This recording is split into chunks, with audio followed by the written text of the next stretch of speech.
Buenas noches para todos ustedes y sean bienvenidos a la conclusión del tema que estoy desarrollando acerca de Gálatas capítulo 4 del verso 21 al 31, donde el apóstol Pablo nos habla de la alegoría de Sara y Agar. Este último tema lo he llamado ¿bajo la ley o bajo la gracia? Y todos son bienvenidos.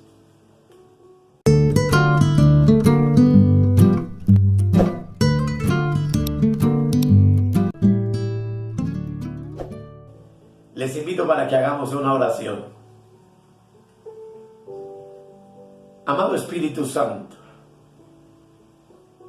en nuestro diario vivir dependemos integralmente de tu dirección y de tu enseñanza.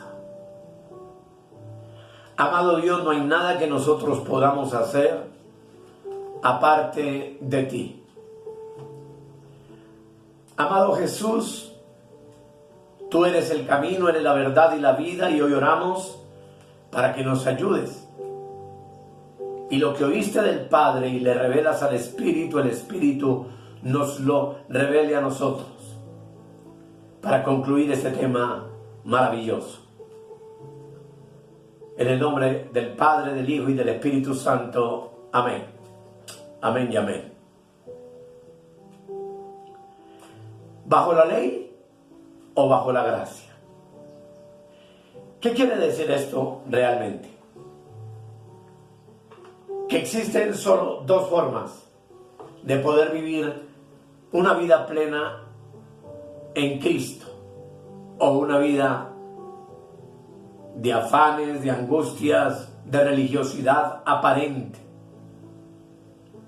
Y esas dos formas son: o hacemos las cosas a la manera de Dios, o las seguimos haciendo a nuestra forma, a nuestra manera.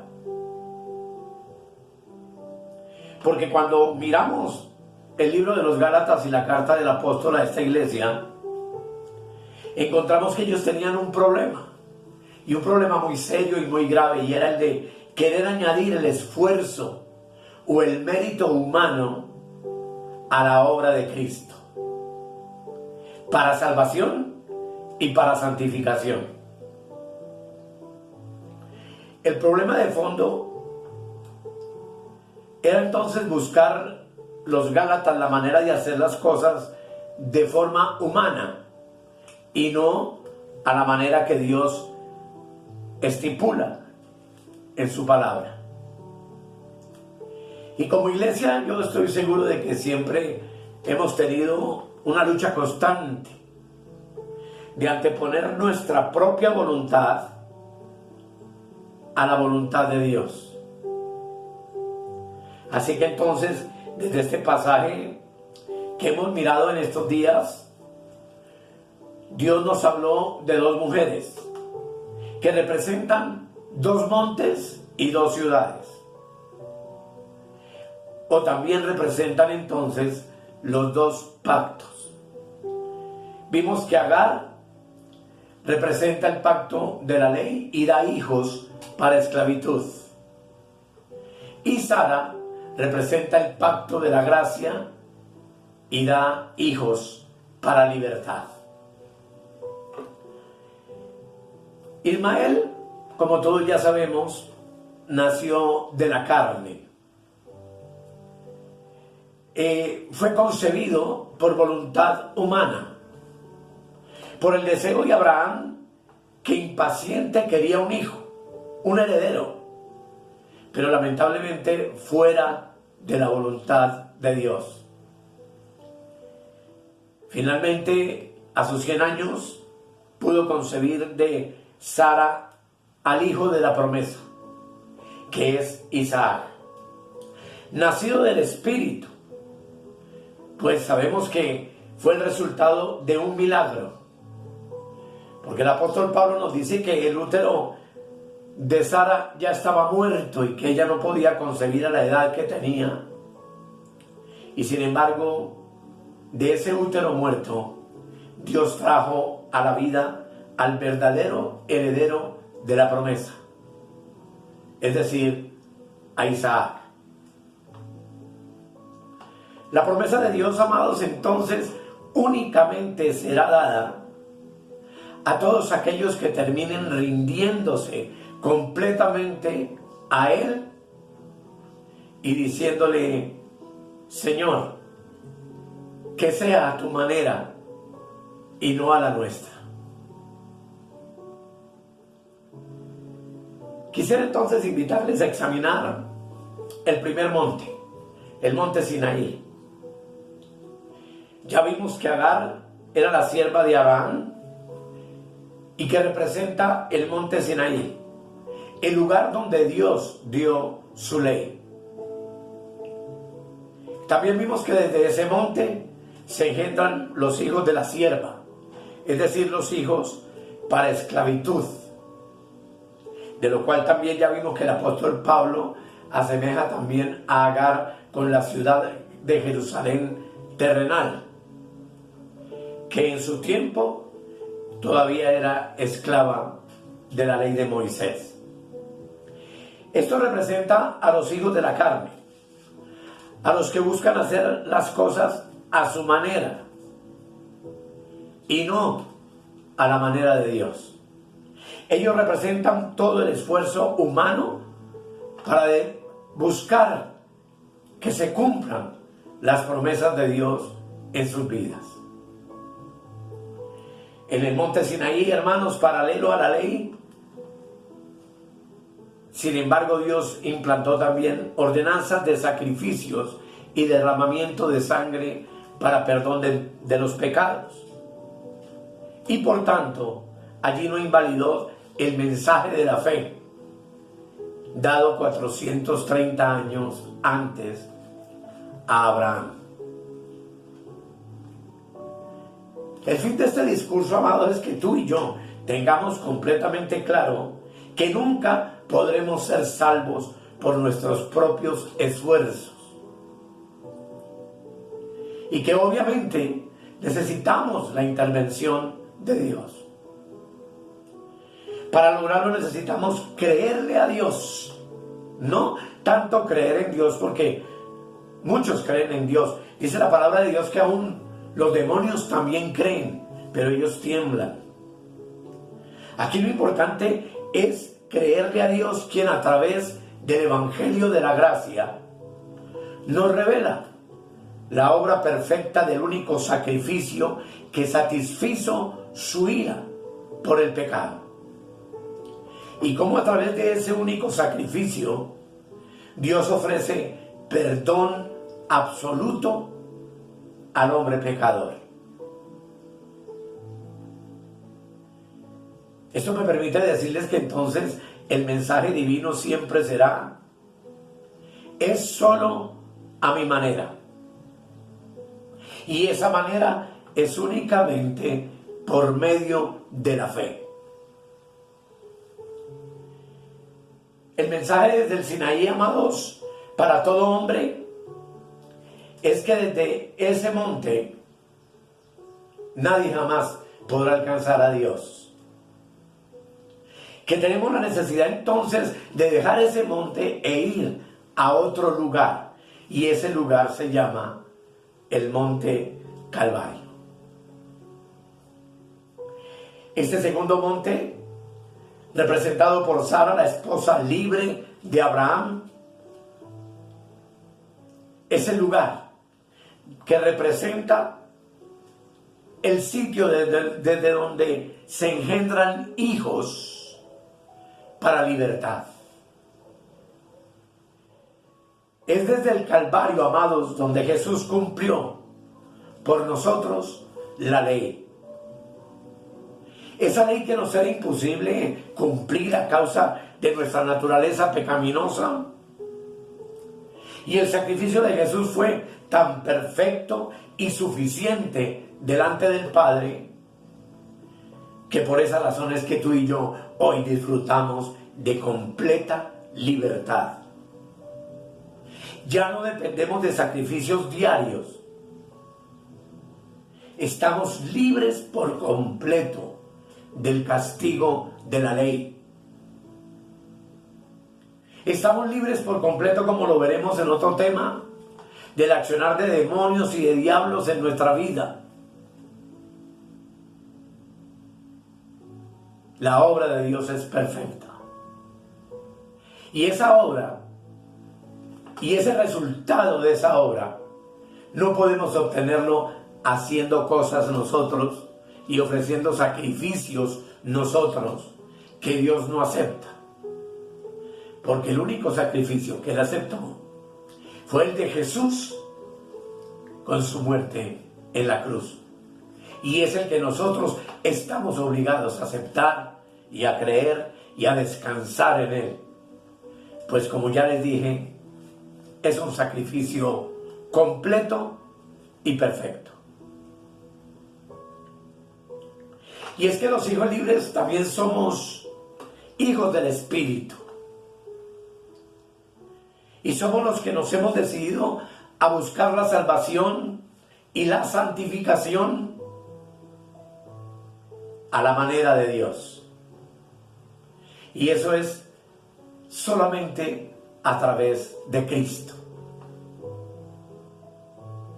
Como ya les he dicho en otros temas, respirando Cristo, viviendo Cristo, amando Cristo, deleitándonos en Cristo cada día, cada instante, cada minuto, cada segundo de nuestra vida.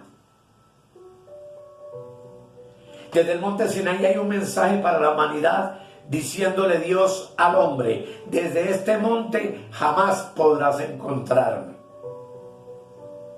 Pero desde el Calvario el mensaje es: en este monte y en la cruz que hay en este monte es el único lugar donde yo te encuentro, dice el Señor, y en donde yo te salvo.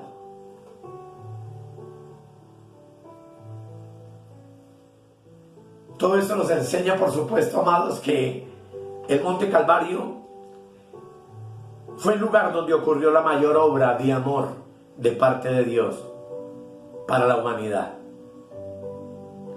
Un lugar en donde nuestro Creador muere en una cruz, recibiendo él mismo el castigo que los hombres merecíamos por el pecado,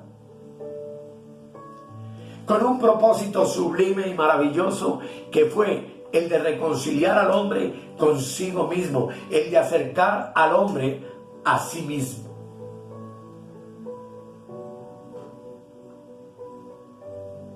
Y lo maravilloso de todo es que el pacto que se da en ese monte fue sellado con la sangre de Dios mismo en Cristo, lo cual significa y quiere decir, si escuchamos la voz de Dios en ese monte, que Él nos está diciendo: yo mismo hago cumplir este pacto en tu vida y en mi vida de manera irrevocable.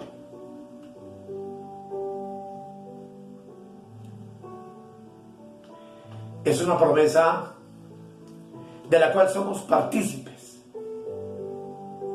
Cuando tú y yo nos decidimos aceptar nuestra redención, salvación, justificación, glorificación, únicamente aceptándolo a la manera de Dios, no a la nuestra. Dije en un tema anterior que Cristo mismo nos dio el ejemplo sublime de obediencia y fe. Pues cuando parecía que el pacto peligraba en el monte, cuando Cristo estaba próximo a ser arrestado y a ser crucificado, Él, en un acto de fe y obediencia en Getsemaní, tuvo una lucha tremenda. Dice la Escritura que hasta su sudor era como gotas de sangre. Y oró diciendo: Padre, si es posible, aparta de mí esta copa. Y luego de que fue confortado por los ángeles y de pasar por esa tremenda aflicción, finalmente dijo: Padre, que no se haga como yo, sino como tú quieras. Esa es la manera de Él, mis amados. Y la manera de Él es maravillosa. La manera de Él es una manera de descanso completo para nuestras vidas. Y hoy tú y yo necesitamos entender que nuestro mejor acto de adoración a Dios es nuestra fe, es creerle lo que Él dice que hizo y vivirlo, y descansar y apoyarnos en cada una de sus palabras y de sus promesas. Necesitamos que Dios transforme nuestros corazones para que seamos finalmente capaces de adorar a Dios como lo hizo Jesús, y que podamos rendirnos en adoración para decirle en toda situación que se nos presente, sea buena, sea mala: Padre, no a mi manera, sino a la tuya. Y amados, no podría concluir este tema sin que definamos juntos la palabra legalista. Pues entendemos que legalistas son los que todavía están bajo las obras de la ley, los que vamos a definir de una manera sencilla. La palabra legalismo no se encuentra en la Biblia. Es un término que usamos los cristianos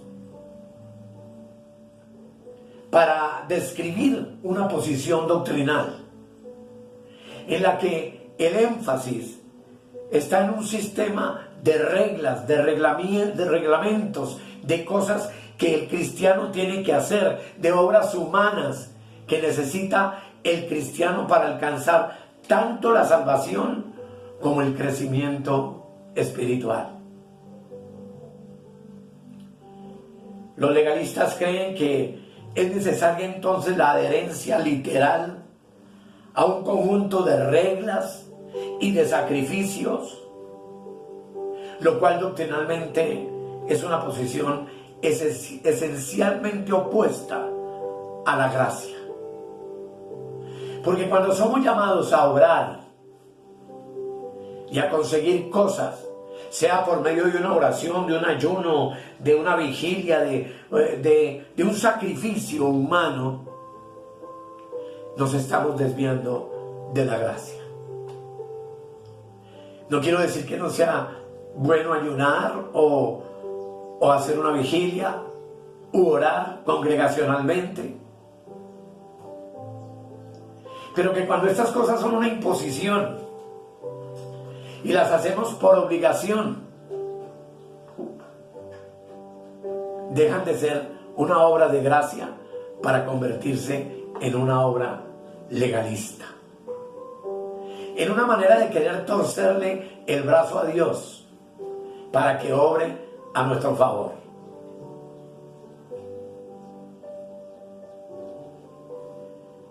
Aquellos que sostienen una postura legalista, amados, son personas que han fallado en ver verdaderamente cuál es el propósito de la ley. Especialmente el propósito de la ley de Moisés en el Antiguo Testamento, en donde el apóstol Pablo, luchando con la iglesia de los Gálatas, trata de explicarles entonces que la ley no es nada más que nuestro ayo, que nuestro tutor, que Dios utilizó para traernos a Cristo. El versículo 24 del capítulo 3 dice: de manera que la ley ha sido, pues, nuestro ayo, para llevarnos a Cristo, a fin de que fuésemos justificados por la fe. Y agrega de manera impresionante, hermanos amados, que venida la fe, ya no estamos bajo ayo, pues todos sois hijos de Dios por la fe en Cristo Jesús. Debemos orar, claro, todos los días, todo el tiempo. Es que la oración no es un culto de oración a la semana. Es un estilo de vida diario, personal, íntimo con Dios. Obviamente solemos reunirnos para interceder ante Dios por muchas cosas. Pero cuando tú miras la postura de Cristo mismo ante la oración, dice que no oremos como los hipócritas, que lo hacen públicamente para ser vistos de los hombres. Y dice que cuando ayunemos no demudemos el rostro para mostrarle a los hombres que estamos ayunando, sino que esas cosas y esas prácticas son personales, son individuales. Y yo espero en un futuro tema poder hablarles del verdadero significado del ayuno y del ayuno que verdaderamente Dios acepta. Pero amados, el problema que aún existe entre los creyentes verdaderos es que ellos también lamentablemente pueden ser legalistas.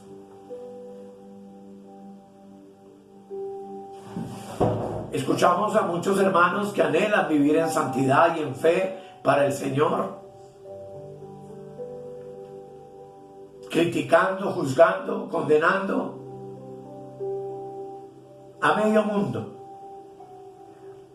por sus prácticas, por la manera como viven. Escuchaba de un hermano que fue lo que me motivó a trazar este tema, que en el valle donde él vive, en la congregación donde él va, es una pastora que no admite que ninguna mujer entre con pantalón a la congregación, porque si una mujer entra con pantalón o entra maquillada o todas esas cosas externas, de inmediato desde el púlpito las trata de rameras, de prostitutas, de perdidas.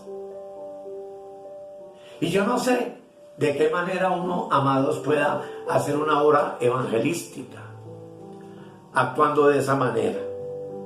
Porque en vez de eso, la palabra del Señor nos enseña a ser misericordiosos los unos con los otros.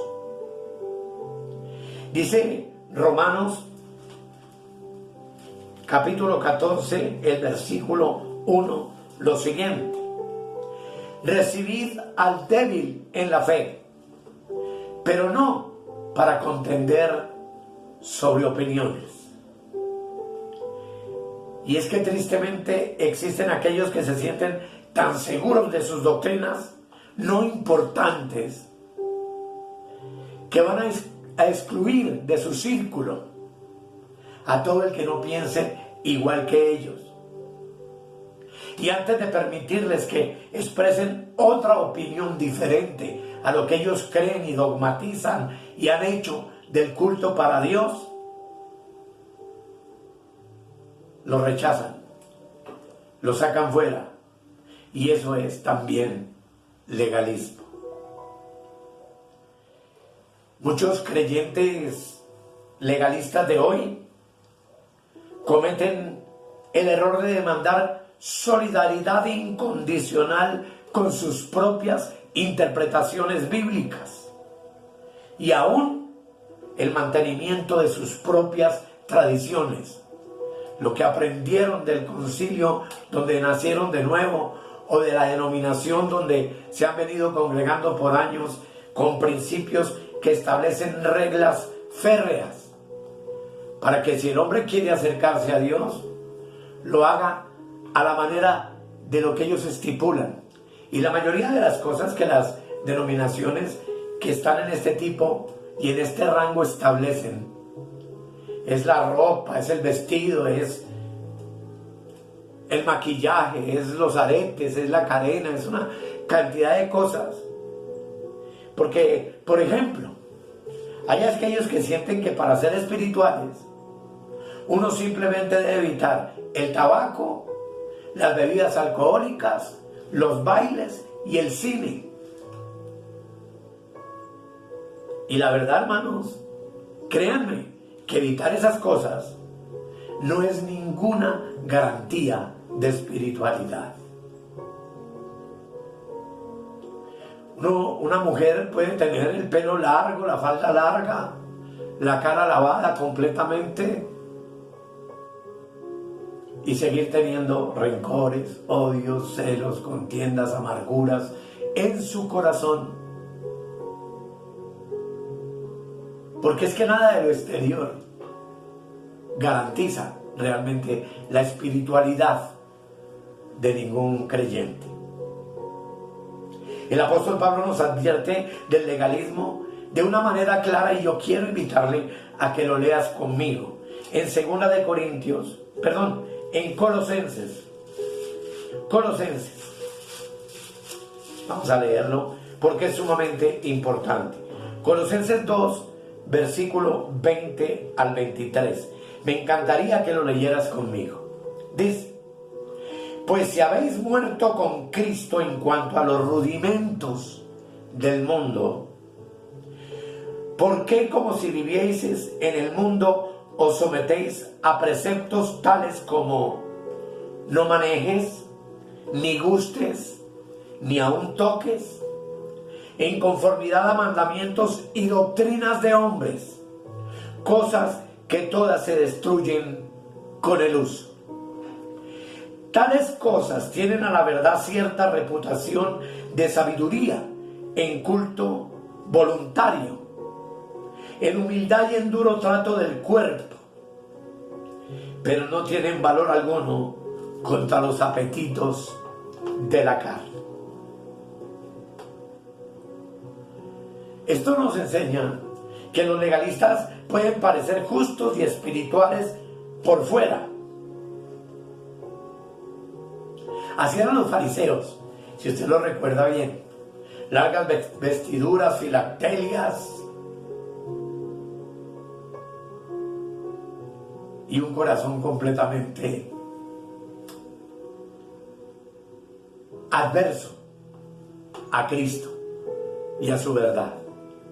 Los legalistas, en última instancia, jamás podrán lograr el propósito de Dios, porque todo lo que hacen es una actuación exterior. Es una forma de lograr el favor de Dios realizando miles de actividades externas, pero que no tienen poder para producir un cambio de adentro, genuino y real en sus corazones. Amados, de verdad que estamos viviendo unos días muy difíciles y tú y yo necesitamos como nunca evitar caer en la trampa del legalismo. Y para eso yo creo que tenemos que comenzar a asirnos firmemente de la palabra de la gracia. Por ejemplo, Juan 1:7 dice que pues la ley por medio de Moisés fue dada. Pero la gracia y la verdad vinieron por medio de nuestro Señor Jesucristo. Esto nos invita a recordar el deber que tenemos de ser misericordiosos, compasivos, pacientes, especialmente para con nuestros hermanos y hermanas en Cristo. Dice en Romanos 14:4 el apóstol Pablo: ¿tú quién eres que juzgas al criado ajeno? Para su propio Señor está en pie o cae, pero estará firme, porque poderoso es el Señor para hacerle estar firme. Cuando yo entendí esto, porque yo bajo el legalismo me sentía el dueño de las almas y las obligaba y les exigía y las condenaba, llegué al punto de expulsarlas en disciplina fuera de la congregación, porque eso fue lo que aprendí de la ley. Pero cuando vi esto, hermanos, entendí que las almas son de Dios, que cada uno es criado o siervo o amigo de Cristo. Y que las faltas que usted o yo cometamos son delante de nuestro propio Señor. Pues dice, para su propio Señor está en pie o cae, pero estará firme, porque poderoso es el Señor, dice, para hacerle estar firme. Y Romanos 14:10 dice, pero tú, ¿por qué juzgas a tu hermano? O tú también, ¿por qué menosprecias a tu hermano? Porque todos compareceremos ante el tribunal de Cristo. Romanos 14:10.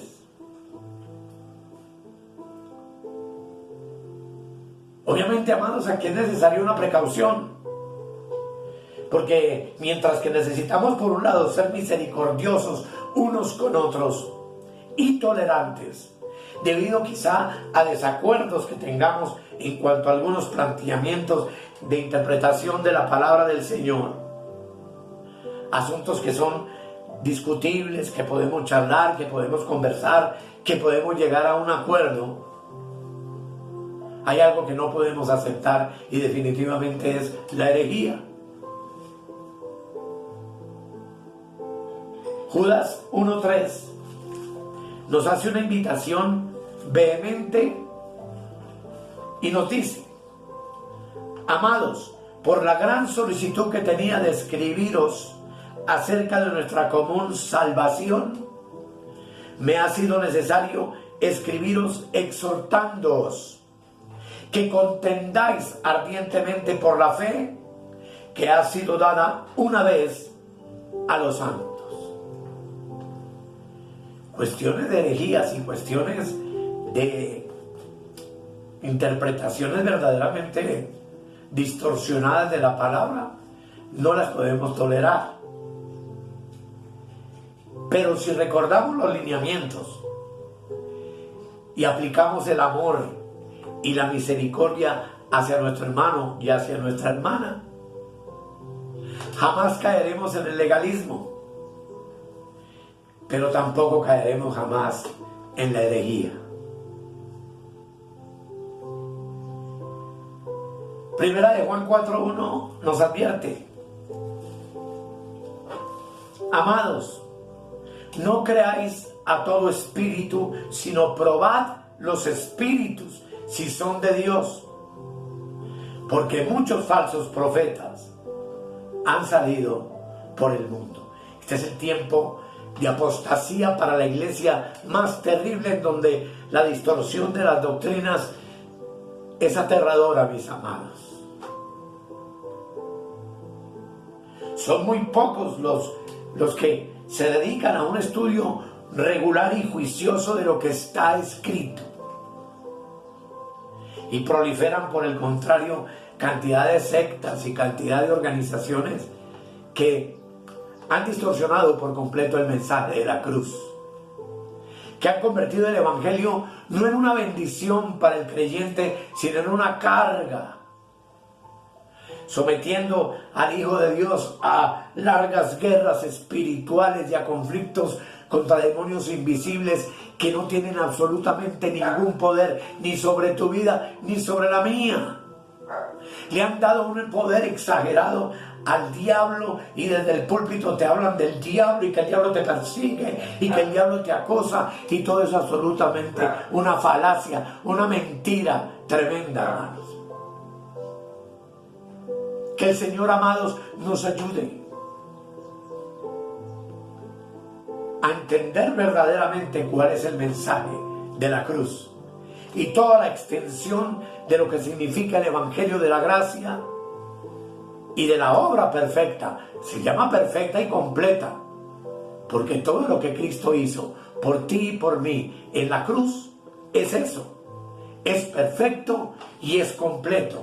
Y tú y yo hoy disfrutamos de completa paz y vivimos reinando en vida, paz, gozo, libertad, bendición, pues ese fue el propósito de Dios en su Hijo para nuestras vidas.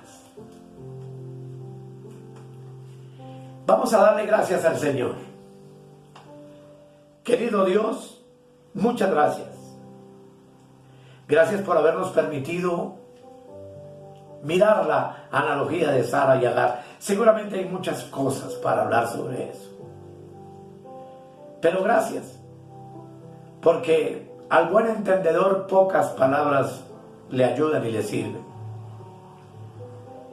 Líbranos, Señor, de caer en el extremo legalista, de juzgar, de condenar, de desechar a nuestro prójimo, de no tener misericordia de aquellos que no piensan como nosotros y de desecharlos también de nuestras vidas. Ayúdanos, Señor, a unirnos como nunca antes y juntos poder entender esa obra maravillosa, esa salvación tan grande que tú nos has dado en Cristo, y que por medio del Espíritu Santo, mi Señor, tú estás perfeccionando cada día en cada uno de nosotros, para gloria de tu nombre.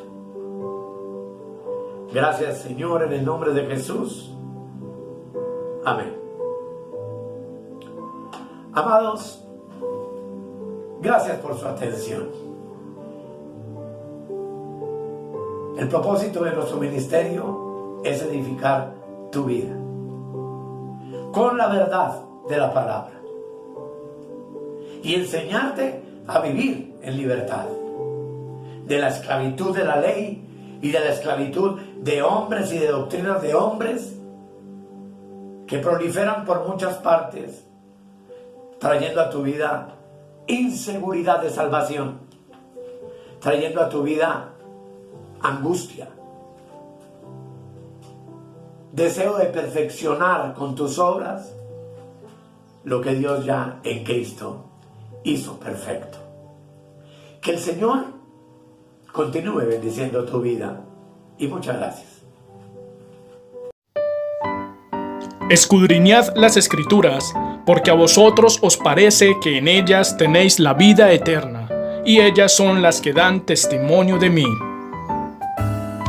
Si necesitas oración o tienes alguna inquietud, contáctenos al 314-585-2864. Suscríbete en nuestro canal de YouTube o escríbenos al correo electrónico reinandoenplenitud@gmail.com.